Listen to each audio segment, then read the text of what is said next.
This is Nan McKay, and I would like to introduce you today to Stacey Luces. She is the founder of Evolution Executive Coaching and brings over 25 years of combined experience leading multi-million-dollar projects, diverse national and international teams for Fortune 100 companies and federal agencies. She provides management consulting, she provides coaching, C-suite executives, and even strategic planning. She's dedicated to helping other executive women and business owners, especially those in the sandwich generation, and we'll find out what that is, reduce their stress, find joy, and build the life of their dreams by conquering fears of failure and feelings of uncertainty. So welcome, Stacey. Thanks, Nan. I'm so happy to meet you finally, and thanks for having me on today.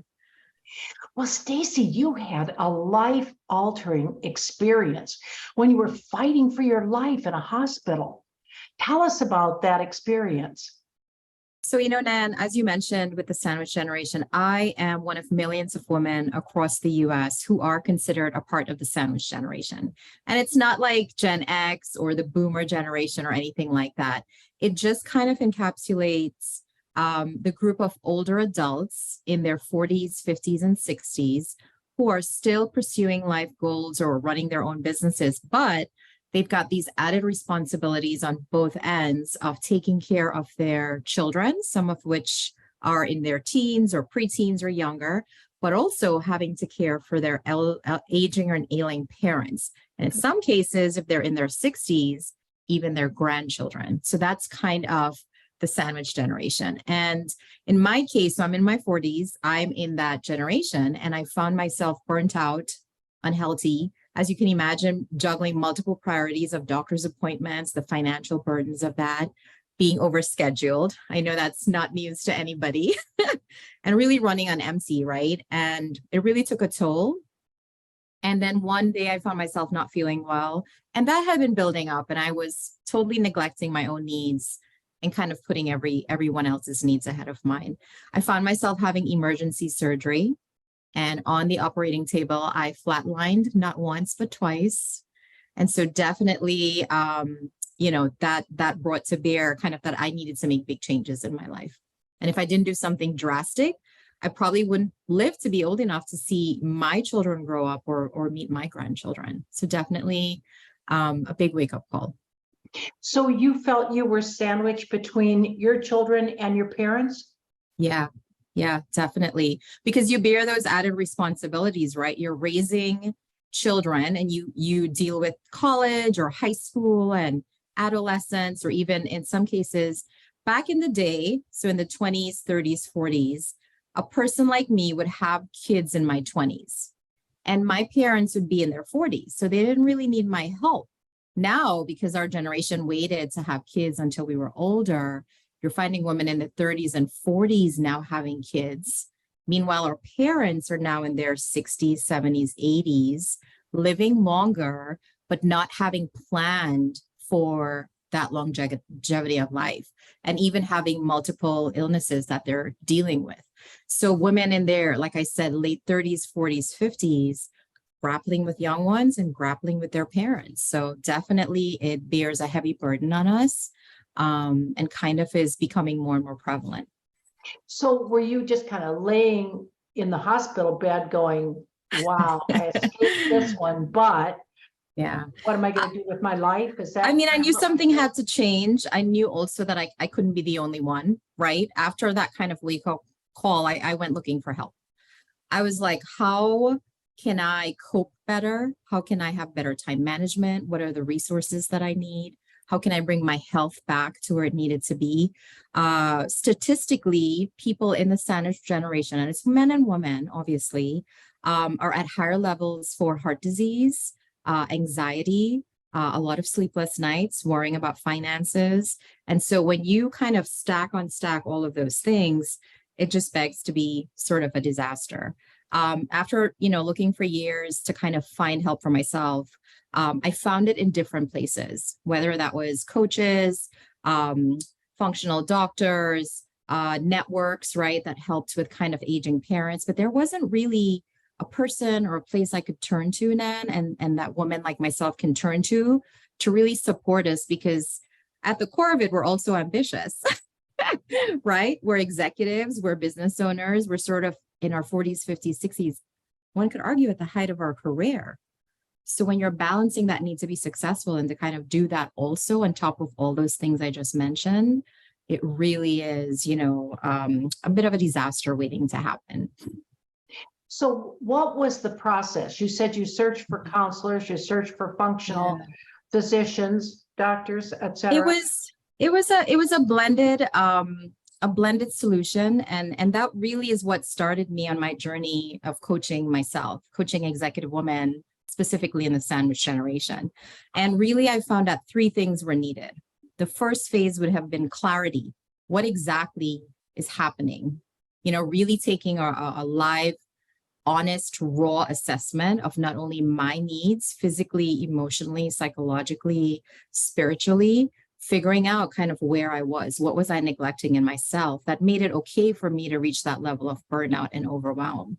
And really then assessing kind of what did my parents need, right? Like from a estate planning perspective, from a health perspective, getting clarity on my kids, really how much did they need to get to college, right? In my case, at the time, I had a 12-year-old and an 8-year-old. And so those things, getting clarity around kind of what I needed and having the experts to help me do that was very important. So that's what I help clients do in that kind of clarity phase. The confidence phase is where it gets really interesting, right? I think women in our 40s, 50s, and 60s, because we are so dedicated and put others above ourselves, we don't really know what we love anymore, right? If we ask each other, like, what's your passion or what's your purpose? There's that deep sense of not feeling fulfilled. On the surface, it looks like you have everything, right? You've got a nice house, maybe a great husband, a great job, but something on the inside really is missing, right? And what I help them do is that confidence factor. What are you looking for? Who are you at your core? And is there a way for us to get you closer to being your authentic self so that you show up better for not only you first for the first time, but everybody else in your life that you know is depending on you to kind of function at that level, right? And then the third phase, which I found was imperative, is to have certainty. Expect the unexpected. If you have a fall or an illness, like, are you financially prepared? Are you emotionally prepared? Are you going to be resilient? Do you have networks? Do you know who to call? If you have adult children who are just turning 18 or 19, do you have the paperwork in place? Because at that age, if something happens to them, like, you can't make medical decisions for them unless there's a document stating that this young adult gave you permission to do that. And so these are things that we don't think about, and life happens, and sometimes bad things happen. And so preparing for the unexpected is kind of giving you that certainty. But also we talk about wealth mindset, right? Like, how are you sort of rich, not only in dollars, we talk about people that have a lot of money, but aren't necessarily physically healthy, right? And so we talk about what does kind of a 3 generation or sometimes even 4 generations of health and wellness and love look like. And we talk about accountability, which nobody likes that word, but without accountability, all of these things fall apart. And so we put strategies, I help people put strategies in place to kind of make all of that come together and, result in you leading sort of a more exceptional life, a happier life, which I think is what we all want, right? Well, I would think it's particularly important if you have the woman as a primary head of household or primary breadwinner. Yeah. And I see so many people, women today, like in their 50s, maybe in their 40s too, but mostly in their 50s, that are unhappy in their job and might want to pivot to something else, but they kind of feel trapped because they've been there so long that they are at a income level that they think, what else can I do? Do you run into that? But I'm living, breathing that experience right now. So I have been a federal employee for 18 years. Prior to that, I worked for IBM, Pepsi, Morgan Stanley, a lot of not only male-dominated industries, but certainly high-performance industries. And I just walked away from a six-figure salary and a steady job to pursue something I had been doing, executive coaching. I want to say part-time, but because I love it so much. And now because I poured my heart and sort of soul into it in the past year, it has grown to the point where I now have that bridge to step out of just what you're talking about, a career that had fulfilled my need for security and certainty and good benefits, right? But I feel like to some extent, I sold my soul, right? Like it wasn't anything at this point in my life that I was passionate about. I had all of the worries that my clients come to me with. I'm too old to start anything new. You know, I feel like I would have wasted all of these years of studying and all of this certification and expertise. To start afresh brings me a lot of uncertainty and fear. What are people going to say? That's like the biggest one. We care so much about sort of society and what everybody's going to say that it really stops us in our tracks from pursuing something that would make us so happy and eventually, you know, probably be even more profitable than we ever dreamed of. So definitely I empathize and sort of have walked in that shoe. I'm walking in it right now. December 30th was my last day in corporate, but I'm totally happy. I get to design kind of what my life looks like. And is it scary? Yes. But as my son says, so he's 12 now, he made up this word. He combined nervous and excited, and he mashed them together, and it's nervous-sighted. And so that's how I feel. But definitely more fulfilled. Definitely, I am showing up. My heart is lighter. My face is lighter. I'm connecting with more people, and I've seen it time and time again with clients. This process works. There's nothing magical about it. It's just getting in touch really with what you want, bringing that to the forefront for the first time, and helping women kind of really find their passion and purpose in life and connect back to spirituality and loved ones. You know, like we get away from that with the busyness. Did you feel that you had to reduce your expenditures or take a look at your budget? Was that part of it? I think any smart person should be doing that, period, whether you decide to make a big, bold move like I did, or whether you are fully enmeshed in the sandwich generation, or you know, it's just smart, a smart way to live. For me personally, this took a period of maybe 2 years to plan and do it in a way that was thoughtful. And so I'm by no means suggesting that you jump and the net will appear. It might, but definitely when you are thoughtful about the future that you want and the life that you want to live, whether it's more travel, more fun, more time for your kids, or more flexibility with your schedule. If you love your parents, but they need more of your time and attention, caregiver burnout is real. And so really designing your life the way that suits you and makes you happy and makes you not have happen to you what happened to me, which is, you know, almost dying as a result of not having a balanced life. It's a true thing. And so having a plan, right, a nice long runway to make better decisions is an option. Another option is meeting with a financial advisor. I think a lot of times, Nan, we have an idea of how much we need to survive or live comfortably. A lot of us coming up through, you know, the depression or sort of generations where there was a lot of scarcity. There's a lot of fear around money and talking about money and talking about finances. And I think having a good plan, having good advisors, incorporating your adult children into these conversations, talking about should something happen, an unexpected death, what does that look like financially, is smart.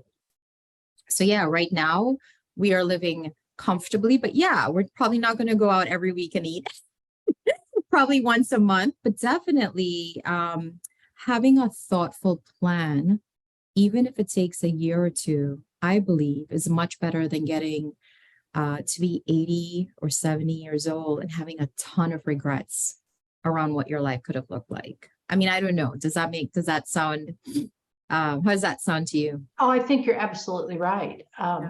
But you said you had some fears of failure and Yeah. feelings of uncertainty. So how have you conquered those? Have they just kind of gone away when you made the transition, or did somebody coach you through it, or how did it work? Combination of all of those. I still have it, right? But now I have strategies to kind of observe myself having those thoughts. A lot of times, the feelings and emotions and thoughts that I'm having are my own creation. Like you're not sitting there saying, oh my God, Stacey doesn't know what she's doing in this interview. I may be having those thoughts leading up to this, but those are just my own, right? And I think a lot of times we are so wrapped up in perfection or what are people going to say. I believe that a messy start is okay. There's a beautiful arc to learning as you go through the process and repeating it and doing it better. There's a term called fail forward. So failing forward. Oh, failing forward. Okay. Yeah, as you fail, you're getting smarter and smarter and smarter. And that's the human experience, right? It's okay for me to be confident now, 100% more confident in standing on my own 2 feet and doing what I love to do than I was maybe even 5 years ago. Because I know the work that I've done with myself, right? Like I understand what my limitations were. I understand what my core values are. I understand what my key networks and relationships are. Like really thoughtfully having a coach guide you through your life, all of those facets of your life that make up who you are: religion, spirituality, career, relationships, all of those supporting roles that you have: mom, sister, wife, your church group, like whatever it is, like having that support system and those relationships and being vulnerable, I think has helped me. On the surface, in my case, everything looked great. I think for most of us, everything looks great. And I would say that for the majority of the women that I coach, I don't think anybody really understands what's really happening on the inside with them. And I think we have to get more open about our shared experiences and our struggles. And in that sharing and in that openness, we can find room to help each other, to direct each other to a person that can help them, because maybe I went through the same thing and I know better. So yeah, I think I'm always going to have a good, healthy dose of fear. But I also know that I have a support system. I have strategies. I believe in me, and it's going to work. Well, you started into it, but tell me a little bit more about your business, your current business, and what you're bringing, you feel, to the empowerment of women. I'm kind of hearing that you're bringing freedom, stress relief, certainty. Is that what you do? Yeah. So my business is called Evolution Executive Coaching. I think that a part of our human experience, the reason why we're here is to evolve, right? Get smarter, be more loving, be more kind. And so for me, it really was going through that whole period of not being well and not knowing what to do and who I was. But on the surface, making 6 figures, having a beautiful home in Florida, like everything looked great, right? But in the inside, things were missing. For me, it's really important to me to serve my community and to sort of empower women. And so at the time, I would say I didn't have time, right? I was too busy. I've got a full plate, a full calendar. I don't have time to pursue things that look and smell like volunteering. But in the rewickering of what's important to me and how I live my life and in who supports me, I had time now to go work on not only starting a small business, but volunteering. I think two of my favorite roles have been, I was the past vice president of events for UN Women in Miami. And so there we really worked with, women in different countries to raise funds for their empowerment and economic development. I am the co-chair of the Women's Foundation's Giving Circle. So I just reach out to my network, and we reach out across Florida and other states to raise money from microgrants, which we then give to nonprofits who are serving not only underserved communities, but helping women and young girls with financial literacy, with communication skills, with interviewing skills. So certainly the give back, have the opportunity to do that now. And I'm still busy. I just know what my priorities are, right? And so my business really is twofold. It's really to support, wonderful women. They just need some sort of guidance. And I've been through it. At the heart of me being able to give back is also designing a business that I know would work for women. And my results, I feel, based on all of the things I've done, and I'm able to create a program that's 90 days to get you kind of the same results. In my case, I was able to launch a second business, right? I was able to lose 35 pounds that I had been struggling with for decades, one could argue, regain my peace of mind, right? Start actually enjoying fitness. I mean, all of those things that we talk about. I was able to, really deepen relationships in my life. So many women I work with say, I don't have time for fun anymore, or I've lost touch with my friends, or I don't know my significant other anymore. Like, we're just ships in the night, right? Who's got who, right? Who's doing pickup, drop off, taking to doctor's appointment. And so regaining and reigniting those relationships and prioritizing myself has not only paid benefits to me personally, but my family, right? My extended family, the community, through volunteering, and now a business that really empowers women to take back control of their life. And so the three things I think that my program my business really focus on is clarity, confidence, and certainty, right? Getting those things really clear and then helping you evolve into a better version of yourself. You were recently also the president of, and I'm not sure I'm saying this right, is it FEMA Women's Forum? Yeah. And it has over 1,000 members. So tell us a little bit about that organization. Sure. So FEMA was the agency that I worked for over 13 years. I was the president of the FEMA Women's Forum. It's an employee resource group. There were women from all across the country, all different generations, right? All different backgrounds. And the three things that we really focused on in that group was, education, empowerment, and sort of connection. Teaching women that it's okay to have these big dreams. And it's okay to say, I don't know how to get there. I don't know if it's going to take me 6 months or 6 years, but really thinking through what the path for that could be. And building a plan, not only month after month, but year after year, that gets you closer to living the life of your dreams, to being in a cabin somewhere in the mountains, hanging out with friends, thinking like I'm planning the next year of my life, right? Like, now that I have this business, I wanted some time to plan how I can support women better. So I hope that answers your question. Yeah, definitely. It's just been so helpful and so enlightening. Have you got some takeaways that you'd really like people to have from your talk today?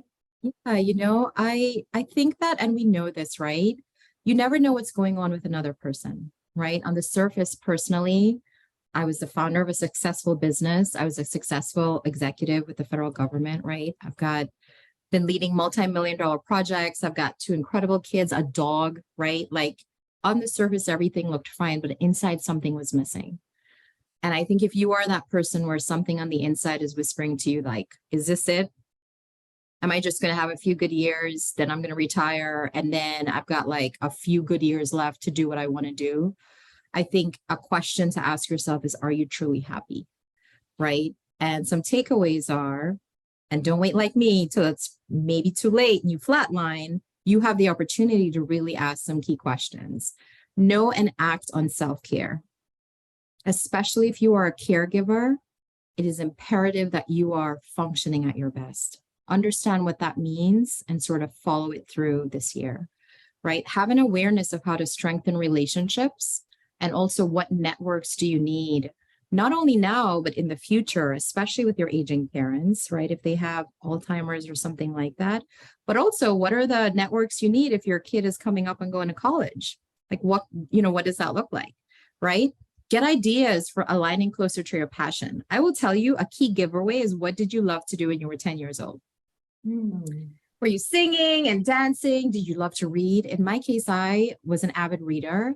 I co-authored a book, and it's actually going to be released on March 8th. It's called We Rise in Power.